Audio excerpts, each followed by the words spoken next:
마가복음 13장입니다. 신약성경 77쪽 전후에 있는 마가복음 13장 1절에서 8절까지의 말씀입니다. 마가복음 13장 1절부터 우리 한 절 한 절씩 교독하시고 마지막 8절은 함께 읽겠습니다.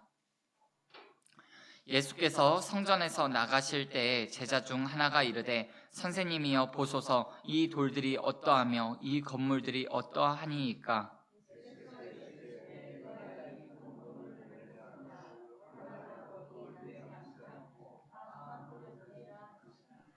예수께서 감람산에서 성전을 마주 대하여 앉으셨을 때에 베드로와 야고보와 요한과 안드레가 조용히 묻되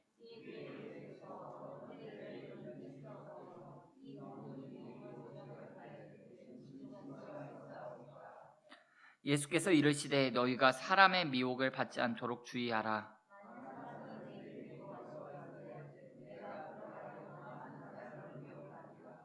난리와 난리의 소문을 들을 때에 두려워하지 말라. 이런 일이 있어야 하되 아직 끝은 아니니라.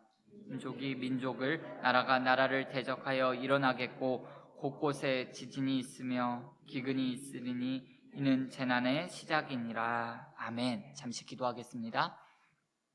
사랑과 은혜가 풍성하신 아버지 하나님, 감사합니다. 추운 날씨지만 아버지 하나님, 그 추위를 뚫고 새벽 기도자들이 함께 모여 기도로 하루를 열게 하시니 주여 진정으로 감사를 드립니다. 아버지 하나님께서 허락하신 이 하루를 살아갈 때 아버지 하나님 주신 말씀 붙잡고 말씀으로 돌파하며 아버지 하나님 하루하루를 감당해 나가기를 소망합니다. 기도하며 나아가는 우리 모두의 삶 가운데 하나님께서 간섭하여 주시고 개입하여 주시고 말씀하여 주시는 은혜가 있기를 소망합니다. 삶 가운데 만나는 크고 작은 문제들, 어떠한 문제들이든지 주께 맡기며 주님께 묻고 또 물을 때 주님 가르쳐 주시고 지도하여 주시고 알려주시고 우리의 모든 길들을 주께서 인도하여 주시옵소서. 아버지 하나님, 이 새벽을 깨워 함께 기도하는 새벽 기도자들의 건강을 지켜주시고 또한 각자의 가정에서 처소에서 유튜브를 통하여서 함께 하루를 시작하는 모든 우리 은자교회에 속한 믿음의 권속들의 삶 가운데 하나님의 신실하심과 하나님의 선하심이 맛보아 알게 되는 귀한 복된 한 날 되어질 수 있도록 은혜 위에 은혜를 더하여 주시옵소서. 아버지 하나님, 오늘은 수요일입니다. 특별히 오전 10시에 수요 중보기도팀이 함께 모여 각자의 기도 제목과 가정과 또한 교회와 이 나라와 민족을 놓고 기도하는 기도팀들이 모여 기도할 때 아버지 하나님, 기도하는 손이 내려오지 않도록 하나님 능력을 공급하여 주시고 기도하고 간구하는 제목들이 아버지 하나님 하나님의 선하신 시간표 안에 함께 이루어져 가는 것 하나님 함께 경험할 수 있도록 은혜를 더하여 주시옵소서. 믿음으로 간구하며 기도하는 제목들이 아버지 하나님 하나님의 때 하나님의 방법으로 선하신 방법으로 이루어지는 것 우리 모두가 보며 함께 경험할 수 있도록 주님 인도하여 주시옵소서. 감사하며 예수님의 이름으로 기도드립니다. 아멘. 저는 오늘 읽으신 마가복음 13장 말씀을 중심으로 손으로 지은 건물은 무너진다, 이와 같은 제목으로 잠시 하나님의 말씀을 나누도록 하겠습니다. 오늘 마가복음 13장 말씀을 살펴보려고 하는데요, 여러분은 마가복음 13장을 읽으면서 어떤 분위기를 느끼셨나요? 저는 오늘 말씀이 조금 어렵기도 하고 무섭기도 합니다. 마가복음 13장 말씀에 관련해서 큰 논쟁이 있습니다. 어떤 것이냐 하면 이 내용을요, 현재 우리가 사는 기준, 현재를 기점으로 과거에 일어난 일로 볼 것이냐 아니면 앞으로 일어날 이 미래의 일로 볼 것이냐 하는 것입니다. 과거사로만 보게 되면 오늘 예수님의 말씀은요, 예수님 당시로부터 약 40년 후에 일어나게 될 예루살렘의 멸망을 말하는 겁니다. 우리가 잘 아는 것처럼 예루살렘은 AD 70년에 로마 장군 티투스에 의해서 멸망당합니다. 오래전에 이미 종결된 일이죠. 그렇다고 해서 이 말씀을 그 당시와는 전혀 무관한 전적으로 미래에 대한 종말의 사건으로만, 종말의 말씀으로만 보는 것도 무리가 있습니다. 비단 마가복음 13장 말씀뿐만 아니라 모든 성경 말씀이 마찬가지입니다. 성취의 측면도 있고요, 그리고 기대의 측면도 있습니다. 완성된 측면도 있지만 미완의 측면도 있습니다. 마가복음 13장 말씀도 마찬가지입니다. 이미 이루어진 말씀이기도 하지만 앞으로 이루어질 말씀이기도 합니다. 그 두 가지 측면 중에서 우리는 앞으로 이루어질 측면에 대해서 좀 생각해 보려고 합니다. 오늘 말씀을 보면요, 제자들은 한 번, 예수님은 두 번의 대답을 하십니다. 한 번은 예루살렘 성전에서, 다른 한 번은 예루살렘 성전이 보이는 감람산에서 일어난 일입니다. 예루살렘 성전에서 제자들은 예수님께 이렇게 묻습니다. 질문이라기보다는 사실 자랑을 하는 거죠. 선생님, 이 돌들을 좀 보세요. 이 성전을 좀 보세요. 어떻습니까? 화려하고 대단하지 않습니까? 이렇게 말하는 거예요. 예루살렘 성전의 화려함과 웅장함에 제자들이 감탄하고 있습니다. 이 예루살렘 성전은요, 흔히 헤롯 성전이라 불리는 성전입니다. 요한복음 2장 20절 말씀에 의하면 이 성전은 46년 동안 지었다고 합니다. 좀 더 정확하게 말하자면 46년 동안 지어지고 있습니다. 아직 완공이 안 된 상태였습니다. 그런데 예루살렘 성전의 그 분위기와 그 웅장함에 아주 고향돼서 자랑하고 있는 제자들에게 예수님은 아주 냉랭하게 말씀하십니다. 네가 이 건물들의 위대함을 보느냐? 돌 하나도 돌 위에 남지 않고 다 무너뜨려지리라.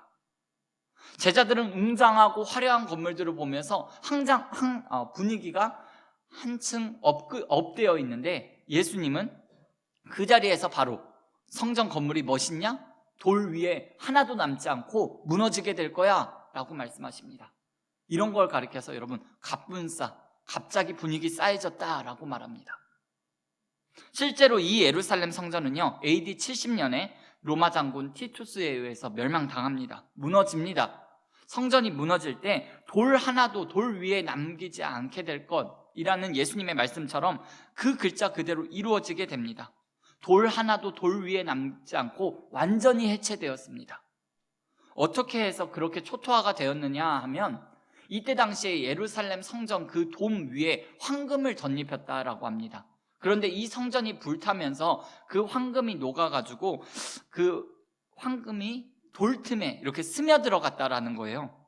돌틈에 스며든 그 금물을 로마 군인들이 보게 되고요, 그 금을 가지려고 돌들을 다 떼어갔다라고 합니다. 그래서 돌 위에 돌 하나도 남기지 않게 되리라는 예수님의 말씀이 글자 그대로 이루어지게 되었다는 설이 있습니다.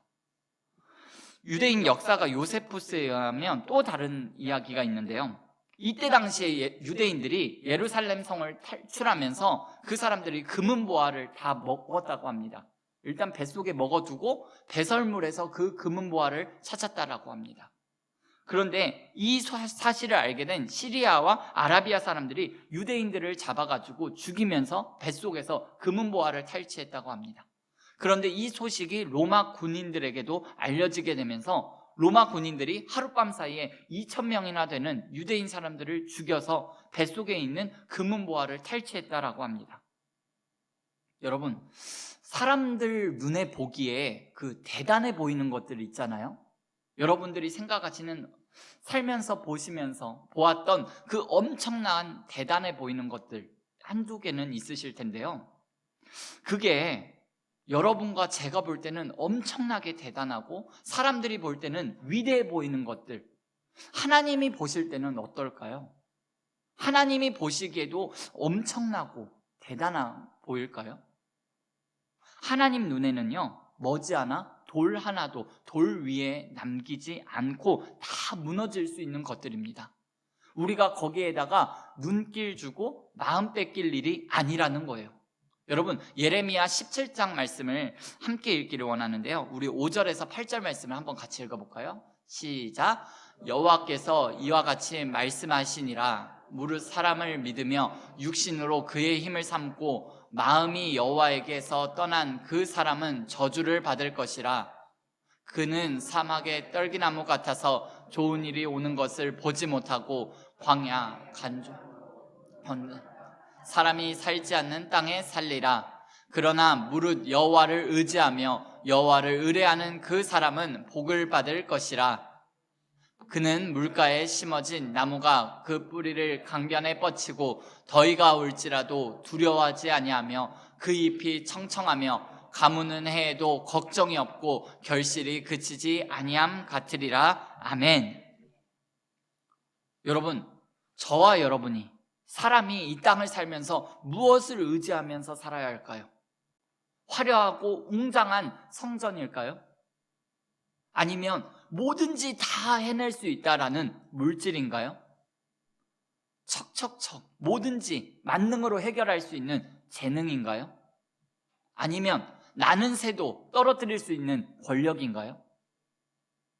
하나님의 말씀에 의하면요, 그것들은 다 무너질 것, 다 담벼락 같은 것들이고 손에 찌르는 갈대와 같은 것들이라 말씀하십니다. 사실 예루살렘 성전이 무너질 것을 예언한 것은요, 예수님이 처음 한 말씀이 아닙니다. 구약 성경에도 수많은 선지자들이 예루살렘의 멸망을 예언했습니다. 그 중에 대표적인 선지자가 예레미야라고 할 수 있는데요, 예레미야 7장에 나오는 소위 성전 설교일 거예요. 하나님께서 예레미야에게 이런 말씀을 하십니다. 예레미야 7장 2절 이하의 말씀을 보면 이런 말씀이 있습니다.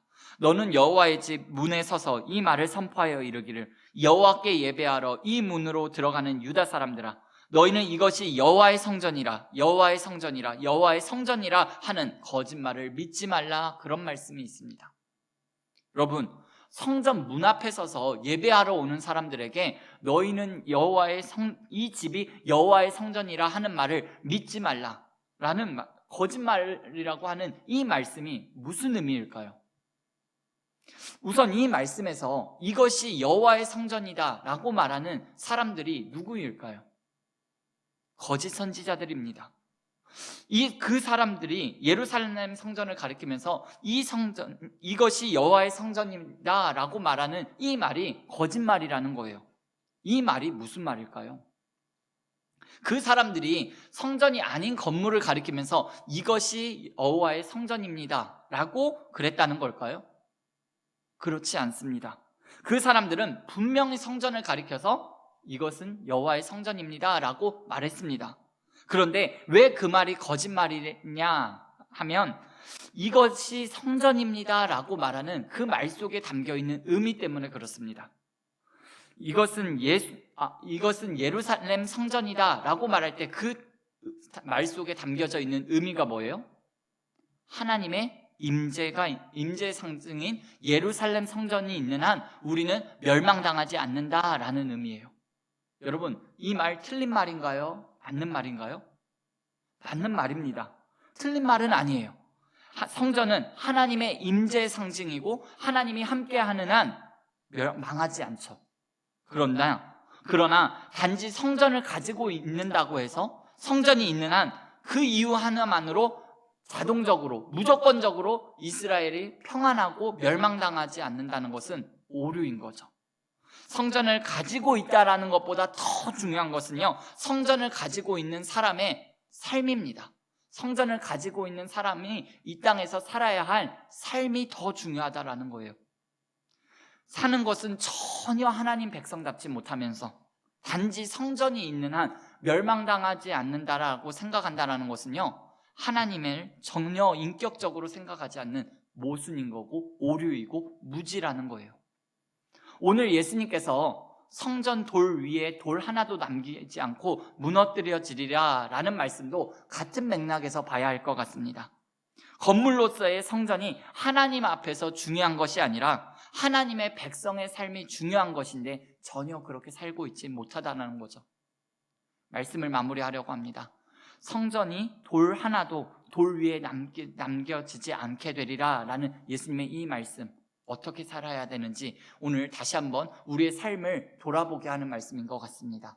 저 높은 곳을 향하여 날마다 걸어가는 이 천국 순례자의 여정 가운데 여러분, 무슨 일을 만나든지 크고 작은 일을 만나든지 의지할 것 예수뿐일세. 저와 여러분들이 예수님께 또 묻고 예수님께 가까이 나아가는 저와 여러분들의 삶이 되시기를 예수님의 이름으로 축원을 드립니다. 기도하시겠습니다.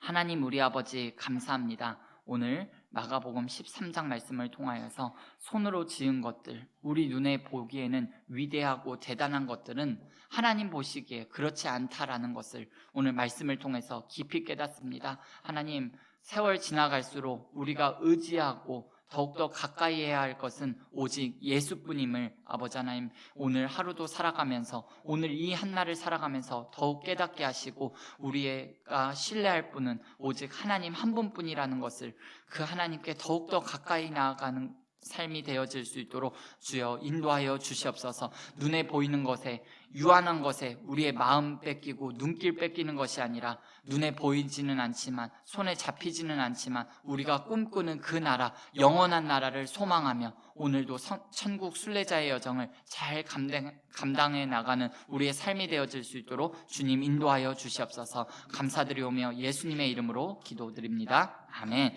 너희는 이렇게 기도하라. 하늘에 계신 우리 아버지, 아버지의 이름을 거룩하게 하시며 아버지의 나라가 오게 하시며